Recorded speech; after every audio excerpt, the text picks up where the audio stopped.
Let's talk to Dr. Sean Phillips now, who's Head of Health and Social Care at the Policy Exchange. Morning, Dr. Phillips. Morning, Paul. So, what are the changes that we're talking about here?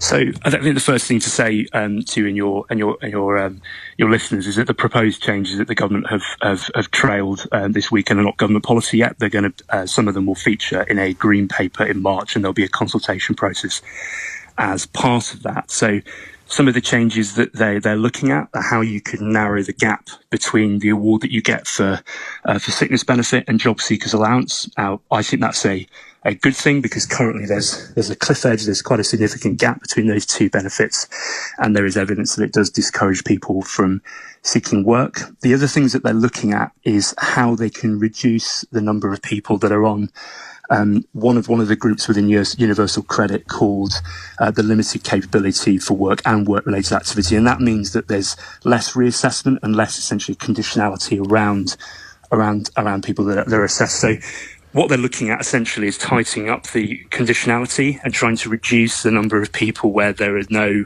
obligations essentially to engage with job centres and to be actively looking for work. So that's the approach that they're suggesting that has been set out. I think one of the things that I would say is that fundamentally the system isn't really working for anybody. I mean that in three senses. The reality is that the fiscal forecast is pretty striking. Spending was 65 billion last year on health-related benefits. It's forecast by the OBR to go up to 100 billion by the end of the Parliament. That is a unsustainable trajectory. Yeah. But also technically, in terms of the function of the way that the benefits system works, there are a couple of issues, and I might touch on that in a minute. But morally, we're not getting this right for people either. Yeah, because I was going to say to you, this is why they're targeting long-term sick, right? Because it's the long-term unemployed, the growing sector of society. The rest of the employment market is pretty tight. So I guess it's no surprise that Labour wants to move into this area, but there's going to be political pushback, isn't there? Oh, there certainly is going to be political pushback. Just recently I was looking back on how the previous Labour government were engaging on welfare reforms. Tony Blair asked the late Frank Field to think the unthinkable on welfare, and it really does feel like Starmer is asking Liz Kendall, do this once more. And for for Labour's base, the idea of making cuts, particularly to those that are the most vulnerable, is pretty unpalatable. I think the real difficulty in terms of the evidence base around this discussion is that, as you say, we've seen this increase in those that are self-reporting long-term sickness, and we've seen this increase and kind of follow through into the welfare system. But actually, what the reasons for that increase is really debated. So for some people, they will say it is fundamentally because of the burden of ill health in society, sick man of Europe.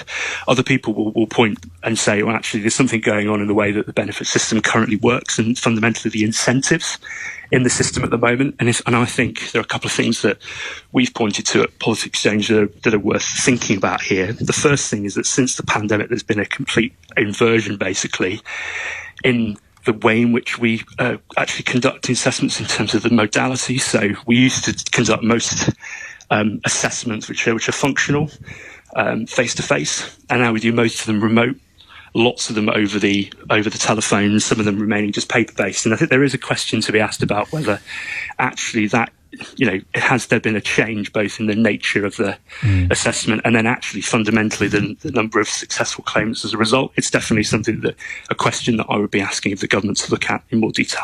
All right, Sean, interesting. I'm sure many of those questions are going to be asked in the coming weeks. Thank you so much for your time this morning. That was Dr. Sean Phillips there from Policy Exchange talking about these changes to long-term sick benefits.